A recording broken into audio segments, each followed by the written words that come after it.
सो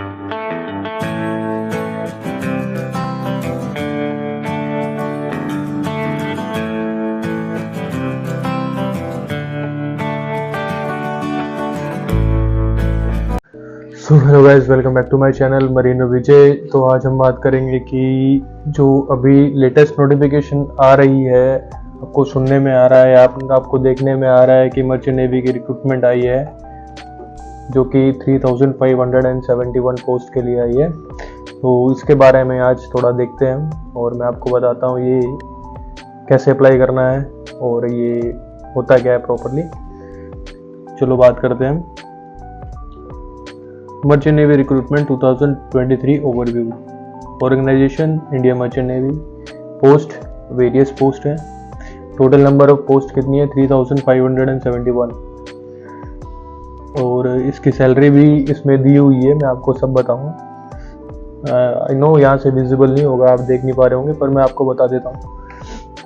activity जो online application की date है वो है 20 तारीख 10वां महीना 2023 और लास्ट डेट जो है 20 तारीख 11वां महीना 2023।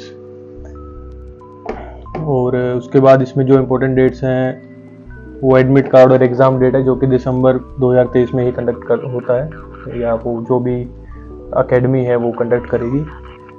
और इसमें पोस्ट कौन कौन सी हैं उनके बारे में भी थोड़ा डिस्कस कर लेते हैं।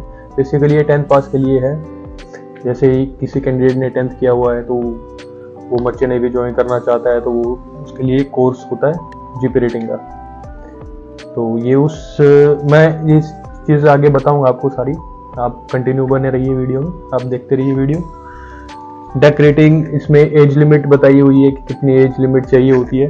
Deck rating 18 to 25 years, engine rating 18 to 27 years, seaman 18 to 25 years, cook 18 to 25 years, mess boy 18 to 25 years, electrician 18 to 27 years। इसमें ये आपका ऑनलाइन एप्लीकेशन फी का क्राइटेरिया है जो आप देख सकते हैं। और नंबर ऑफ पोस्ट हैं अलग अलग डिपार्टमेंट वाइज जिसमें पोस्ट दी हुई है। जैसे डेक रेटिंग की 429 पोस्ट है, इंजन रेटिंग की 762 पोस्ट है, सीमेन की 302 हैं, कुक की 1105 है, मैस बॉय की 657 है, इलेक्ट्रिशियन की 316 है। सो टोटल मिला के 3571 पोस्ट यहाँ पे दिखा रहे हैं। डेक रेटिंग, इनकी क्वालिफिकेशन देखते हैं अब क्या है। डेक रेटिंग के लिए इन्होंने क्या क्वालिफिकेशन मांगी है उसकी बात भी करते हैं हम। डेक रेटिंग के लिए इन्होंने मांगा 12th पास, इंजन रेटिंग के लिए इन्होंने मांगा 10th पास, सीमेन के लिए इन्होंने मांगा 12th पास, कुक के लिए 10th पास, मैस बॉय 10th पास, इलेक्ट्रिशियन 10th पास प्लस ITI जो कि आपकी इलेक्ट्रिकल ITI होती है वो। इसमें सैलरी भी इन्होंने दी हुई है, दिखाई हुई है कि कितनी आपको सैलरी मिलेगी। डेक रेटिंग को सैलरी मिलेगी 25,000 पर मंथ, इंजन रेटिंग को मिलेगी 22,000 पर मंथ, सीमेन को मिलेगी 20,000 पर मंथ, कुक को मिलेगी 18,000 पर मंथ, मैस बॉय को मिलेगी 23,500 पर मंथ, इलेक्ट्रिशियन को मिलेगी 30,000 पर मंथ। तो इसका सिलेक्शन प्रोसीजर ये है कि आपको रिटन एग्जामिनेशन देना पड़ेगा जो कि MCQ बेसिस होगा 100 मार्क्स का।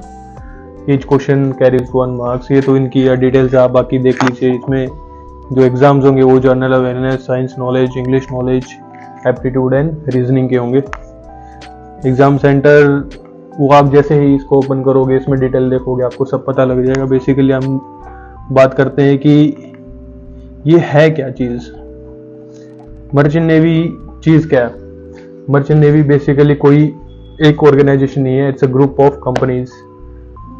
ITF, RPSL, मर्चेंट कंपनीज, यानी कि जो शिप्स इंपोर्ट एक्सपोर्ट करती हैं, किसी सामान को इधर से उधर लेके जाती हैं, इस देश से दूसरे देश में लेके जाती हैं, तो वो सब आती हैं मर्चेंट नेवी के अंदर में।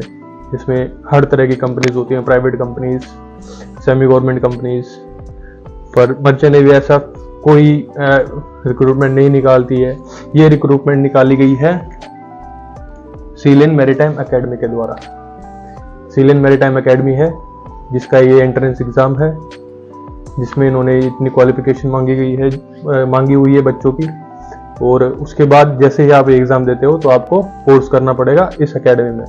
इस एकेडमी के लिए निकाली गई है वो पोस्ट। तो जैसे ही आप एग्ज़ाम क्वालिफाई करोगे, एक हिसाब से ये स्पॉन्सरशिप हो जाती है कि हाँ भाई कंफर्म जॉब कह सकते हैं हम।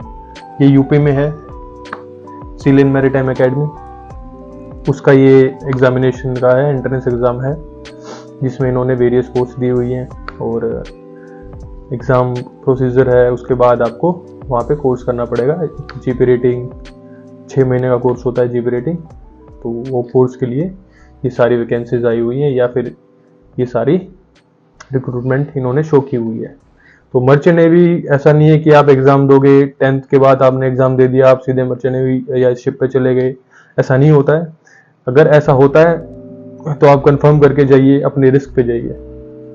वैसे ऐसा कभी होता नहीं है, बिना कोर्स के आप किसी भी शिप पे नहीं जा सकते हो, आपको कोर्स करना ही पड़ेगा, चाहे वो 6 मंथ्स का जीपी रेटिंग हो या फिर 12th के बाद आप बीटेक करते हो वो, या फिर जीएमयू या ईटीओ कोर्स होता है, या आपका कुक के लिए ये सीसीएमसी ऐसे कोई केटरिंग का कोर्स होता है। तो वो कोर्सेज आपको करने पड़ते हैं, जिसके बाद ही आप जा सकते हो। बेसिकली अपना राजस्थान साइड में, नॉर्थ इंडिया में कुछ इंस्टीट्यूट हैं जो फ्रॉड हो रहे हैं, बच्चों के साथ फ्रॉड कर रहे हैं। वो कैसे? वो फेक सब कुछ क्राइटेरिया या दिखा के आपको एडमिशन करवाएंगे कॉलेज में, और आपका आगे जाके फ्यूचर में कुछ भी नहीं होगा। आप ऐसे के ऐसे लटके रह जाएंगे, आपकी कोई प्लेसमेंट नहीं होगी, कुछ भी नहीं होगा। इसलिए कहीं भी जाते हो आप पहले कंफर्म करके जाइए, सब कुछ कंफर्म करके चाहिए। डीजी शिपिंग वेबसाइट पे जाइए, वहाँ पे कोर्स आप मेंशन कीजिए तो उसमें लिस्ट आ जाती है डीजी शिपिंग अप्रूव्ड इंस्टीट्यूट्स की। उसके बाद आप उस इंस्टीट्यूट में एडमिशन लीजिए। बिना चेकिंग के, बिना देखे आप कहीं मत जाइए। किसी से सुन लिया, किसी ने बोल दिया, ये सुन के आप चले गए, नहीं। पहले अपने आप श्योर कीजिए, अपने आप श्योरिटी से जाइए। और फिर भी अगर कोई डाउट हो तो आप मेरे चैनल को सब्सक्राइब कर दीजिए, ताकि फर्दर फ्यूचर में आप मेरे से जुड़े रहें। आप मेरे से कोई क्वेश्चन पूछना चाहते हो तो आप पूछ सकते हो, कमेंट्स कर सकते हो, मैं आपको ज़रूर आंसर दूंगा। सो बेसिकली इस चीज़ के बारे में आपको मैंने बता दिया है। अगर इससे भी अलग कुछ आप डिटेल जानना चाहते हो तो आप कमेंट कर सकते हैं। Thank you so much. जय हिंद, जय भारत।